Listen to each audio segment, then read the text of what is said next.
Ready to take a mouth-watering trip down memory lane? Prepare your taste buds for a nostalgic feast as we dive into the flavors of the past. From the succulent steaks of Bonanza Steakhouse to the crispy fish and chips of Treachers, we're serving up a smorgasbord of culinary memories that will leave you craving more. So grab a napkin because things are about to get deliciously messy. Let's savor the taste that defined a generation and reminisce about the restaurants that once satisfied our hunger for comfort and delight. Bon appetit! Let's begin with Bonanza Steakhouse, the iconic all-you-can-eat Bonanza Steakhouse, now a nostalgic memory of American culture. I, like many others, had my first job at this beloved establishment. It was a place where families gathered, creating warm memories that have lasted a lifetime. Did you know that the steakhouse was inspired by the character Hoss Cartwright from the popular 1960s TV show Bonanza? Actor Dan Blocker leveraged the show's success to open the first Bonanza Steakhouse in 1963. The restaurant offered a variety of home-style dishes, including steak, chicken, and fish, along with a well-stocked salad bar. The affordable prices and fresh, delicious food made it a favorite among families. Bonanza had a charming country atmosphere and was a welcome respite for mothers needing a break from cooking. At its peak in 1989, there were over 600 Bonanza restaurants across the United States. Around 1965, Dan Blocker and others also founded Ponderosa Steakhouse. Both chains were later acquired by another company, but faced challenges and declared bankruptcy in 2008. Today, only a handful of locations remain, mostly operating under the Ponderosa name. Despite its decline, the legacy of Bonanza Steakhouse endures as a significant part of America's culinary history.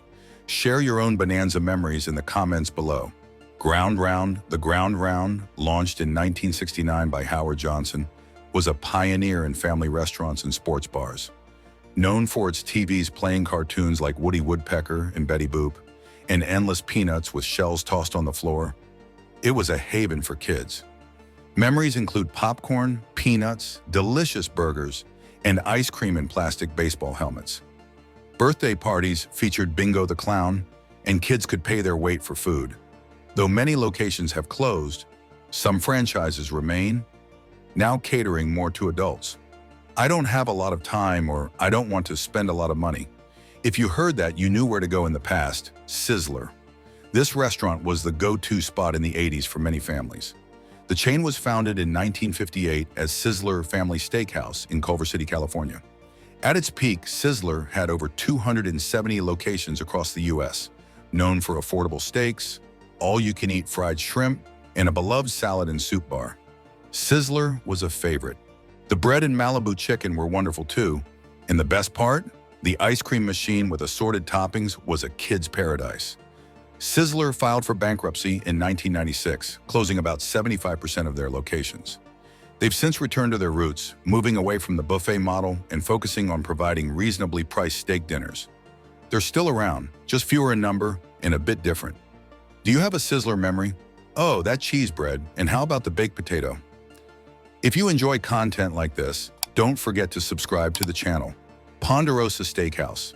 In many respects, Ponderosa Steakhouse embodied the ideal family dining experience. With reasonably priced meals and a diverse buffet, its all-you-can-eat approach attracted large, hungry crowds.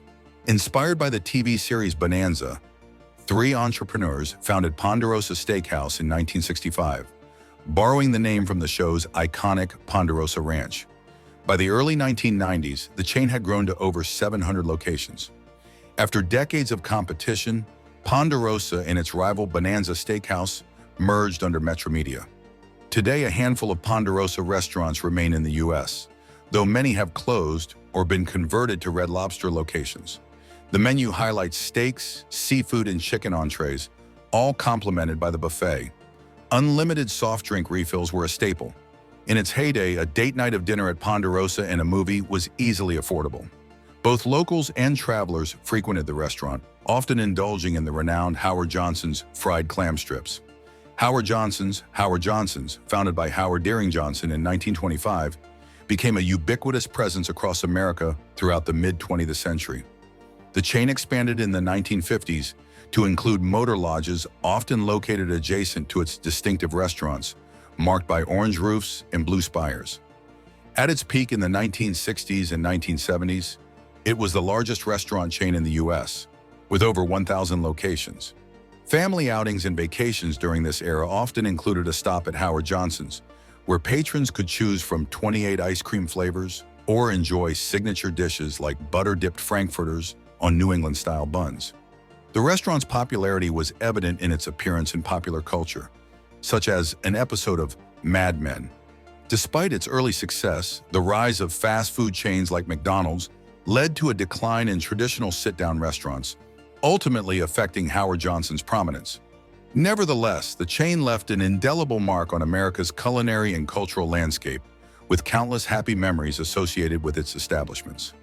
Red Barn, established in 1961 in Springfield, Ohio, the Red Barn restaurant chain quickly became a favorite among burger lovers, as America embraced fast food culture in the 1960s. At its peak, Red Barn boasted 400 restaurants across 19 states, renowned for its signature hamburgers like Big Barney and the Barnbuster. Red Barn also offered fried chicken, fish sandwiches, and a pioneering salad bar. Customers would place their orders at the counter inside the barn-themed restaurant, characterized by its lofty ceilings and expansive windows.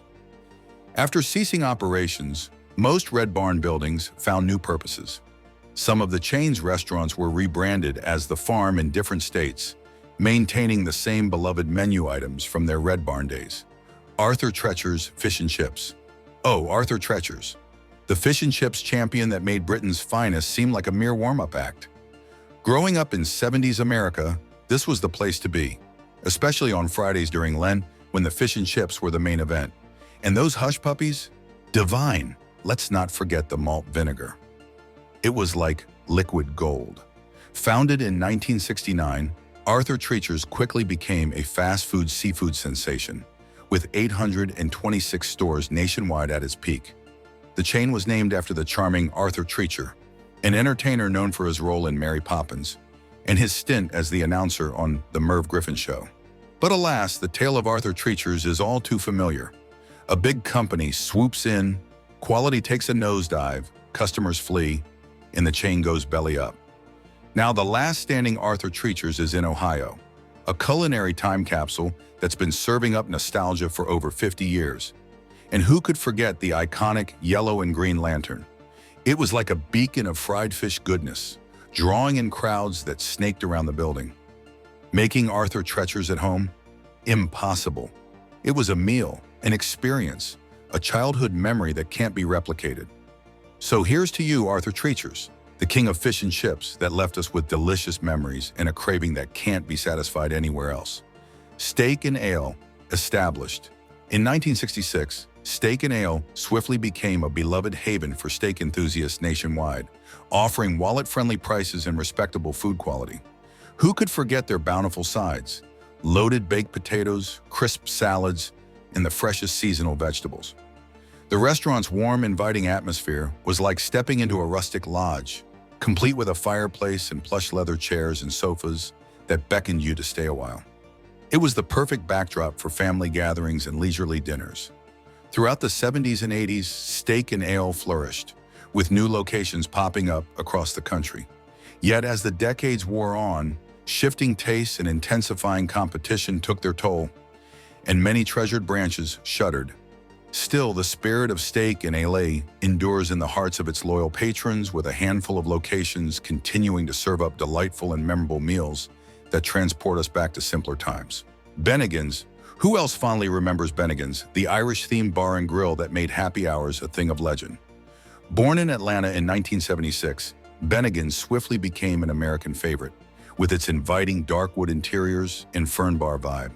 By the early 80s, it was the place to be for casual mid-range dining, memorable TV ads, and servers decked out in flair. Despite its Irish roots, the menu was a smorgasbord of American classics: steak, tempura shrimp, and Southwestern-style appetizers. And who could forget the iconic Monte Cristo sandwich? Deep-fried, dusted with powdered sugar, and served with raspberry dip, it was sheer indulgence. Other standouts included chips, steaks, burgers, ribs, wings, and an array of chicken dishes. And let's not overlook the death by chocolate martini. It was liquid decadence. Bennigan's declared bankruptcy in 2008, shuttering locations nationwide. But like a phoenix rising from the ashes, the chain has gradually made a comeback with several Bennigans and Bennigans on-the-fly locations reopening.